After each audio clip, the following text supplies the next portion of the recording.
Warning: our YouTube channel and its videos may contain scenes, language, and content that may not be appropriate for all audiences.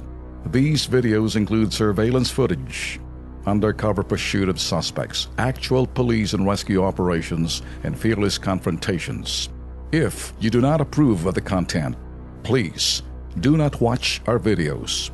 If you wish to continue, we strongly advise that you proceed with caution. Viewers' discretion is advised. Pasintabi ho sa mga kumakain ngayon ha, medyo masailan po ang video na inyo pong mapapanood. Patay po na matagpuan pong isang babae sa kanya pong sariling kondo. Nito lamang po nakarang buwan po ng Pebrero. Biktima, hindi ho sinaksak, hindi ho hinalay, pero namatay po siya. Panoorin natin.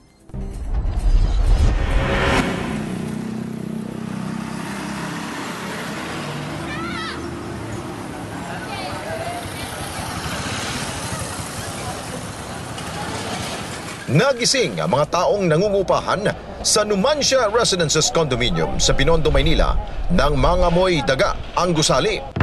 Tanghaling tapat noong 27 na Pebrero ngayong taon, nagmula ang mabahong amoy sa ika-4 na palapag ng Unit 4M ng kondo.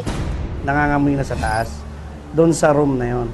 So inassume namin na may nangyari ng iba. Tumawag na kami ng mga pulis, inireport na namin. Pagdating ng pulis, tumawag sila ng SOCO.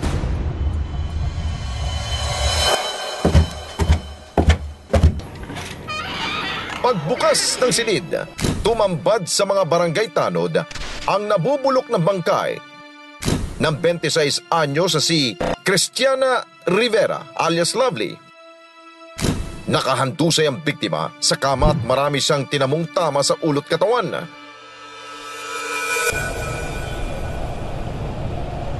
Sa pagproseso ng Manila Police District Homicide Section at Crime Laboratory sa bangkay. Yes sir, yes sir. It appears na bloated na rin siya at meron na mga dark pigmentation. Sa initial ocular inspection, makikita natin na yung pigmentation na yun dahil na rin sa matagal na rin siyang patay or sabihin na natin sa mga injuries na inabot niya. Lumalabas na binugbog ng todo si Lovely. Blunt trauma sa likod ng ulo o posibleng pagkabagok ang ikinamatay niya.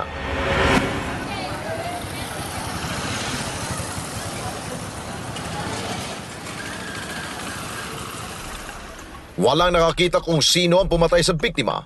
Pero ayon sa report ng barangay, dakong alas 12 ng hating gabi noong 25 ng Pebrero taong kasalukuyan, rumisponde mga tanod sa naturang kondo nang magreklamo mga kapitbahay dahil sa tindi raw ng sigawan at kalampag na naririnig nila mula sa room 4M. Tila raw may nagtatalo at nagbubugbugan. Agad-agad, pinapunta ko ng mga tanod ko. Pinaakyat ko doon sa may Numancia. Nung pag-akyat ng mga tanod, tahimik na. Around 12 o'clock. Bumaba na yung tanod ko kasi matahimik na eh. Hindi na nila inakala na kung anong nangyayari sa loob. Kasi ang nireport lang ingay na nag-aaway. Abangan bukas sa Kilos Pronto, mga tagpong nasa pool ng CCTV bago matagpo ang patay si Lovely sa loob ng inuupahang condo unit at ang pagkakinanlan ng suspect sa video. Eksklusibong nakalapo ng crime desk team at ilalantad yan sa publiko. Yung lalaki na hagip din dun sa CCTV, tambay pa siya dun sa may CSF. Parang kung titignan mo, parang naguguluhan siya, nag-iisip kung anong gagawin. So, may pakinabang ho talaga yung CCTV kapag meron ho nagmamando doon sa CCTV. Tama. Pero kapag walang tao nagbabantay ho doon, after the fact na lang ho tayo. Pero ito, napansin ho, abangan ho niyan bukas kung sino po itong suspect. Para sa akin, Lex, kunting mensahe lang to. Pag kayo huy may boyfriend or sabihin natin, mister, live-in. Pag butangero ho yung lalaki, sinyalis na ho yan. Yeah. Huwag nyo na hong patagalin pa kasi sana may batas talaga yung mga butangerong mister o butangerong boyfriend dapat binubugbog din yan. Tulad nung kanina, parang balisa yung suspect kanina. So, ito'y advice ng ho sa inyo. Lalo-lalo na yung mga babaeng pag binugbog sasabihin, kasi mahal ako. Yun, Tapos amu-amuhin, tapos nagbabalikan.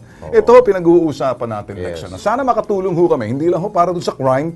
Ano ba ang dahilan? Anong pinagkaugatan nitong sinasabing krimen? Crime of passion. Yeah. Eh, pag ang boyfriend ninyo sasabihin, kaya kita binugbog doon sa selos, kasalanan mo kasi.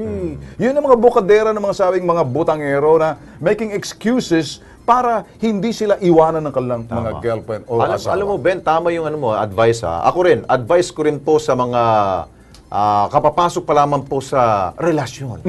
Ito po yung mga babae dyan na medyo hindi pa nila kilala masyado ang kanilang partner. Medyo ano pa lang sila, nagsisimula pa lamang sila. Subukan yung kantian. Yung kanti-kanti. Kakantahin mo. Pag kinanti mo yung lalaki at napikon at gumano ng kamao, iwanan mo na yun. Nakita mo Pero na joke lang yun Joke lang yun na kinanti mo lang siya na, pero pinipikon mo lang siya. Kapag nagalit yun, naku po, mag-isip-isip ka na, babae. International Women's Day pa naman ngayon. Tama. Mga babae, huwag kayong magpaapi. Huwag kayong magpabugbog.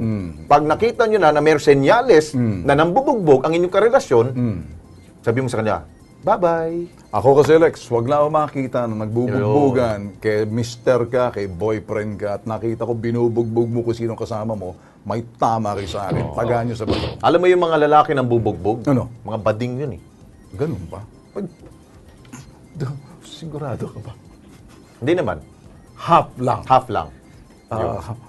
May konting problema. May konting problema. Malagay ko siguro na sila'y bata, nabugbog. Hindi din. naman lahat hindi ko naman nilalahat. Pasensya po, baka magalit sa akin yung LGBT. Pasensya po.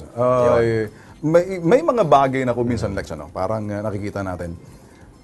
Kung sakali hong inyong boyfriend or inyong kinakasama, nakita nyo na siya ay talagang physically abused nung bata pa, verbally abused, nagmamanifest ho yan Yeah. Makikita nyo sa pagsasama pa lang Mali yung term ko pala. Duwag pala ang term. Yun! Hindi po. Sorry po sa LGBT. Hindi astig. Yun. Duwag. Yung mga astig, kinakatalo mo, yung mga kapwa mga brusko. Yun. Pag ang babae, minamahal, Lex. Tama.